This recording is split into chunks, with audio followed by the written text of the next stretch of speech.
ليست كل القطع الذهبية مجرد مجوهرات. بعض القطع بيتحول إلى شاهد صامت على التاريخ.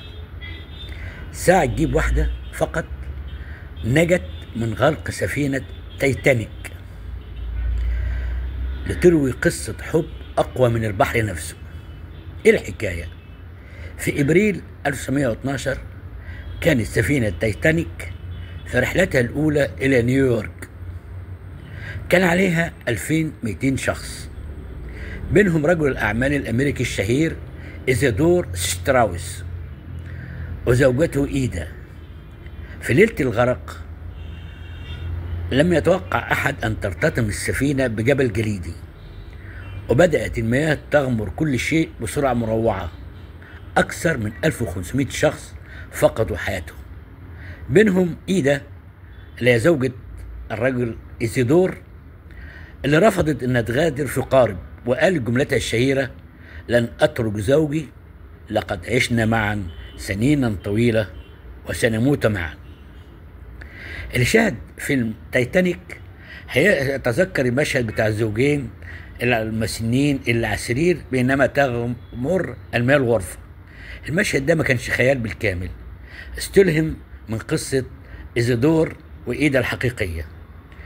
بعد أيام عثر على جثمان إيزيدور، وكان في جيبه ساعة جيب ذهبية عيار 18 صنعتها شركة سويسرية. الساعة دي توقفت عند الساعة 2:15 فجرا، وهي اللحظة التي غرقت فيها السفينة تماما.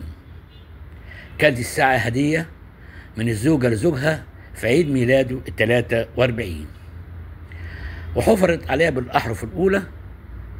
ولما عثروا عليها راحت إلى الأسرة، وباعها الحفيد في ميزان في بريطانيا بأكثر من 2 مليون دولار. الساعة الحقيقة مش مجرد قطعة، ده درس في الوفاء. الحب أقوى من البحر، وأعمق من الخيال، وأبقى من الزمن. الساعة دي هتظل لحظة وفاء وأبد الأبدية، تتحدث بصمتها لكل من ينظر إليها. حبيت أقول لك على قصة ساعة كانت في جيب أحد الأفراد اللي كانوا على سفينة تايتانيك، وحصل إن القصة كلها اتخذت من أشخاص حقيقية. أنا بشكرك إن أنت استمعت إلي، ما خال الشكر وتقديري، وكل عام وحضرتك بخير وسعادة، وإن شاء الله في لقاء آخر نتحدث في موضوع جديد. مرة أخرى تحياتي.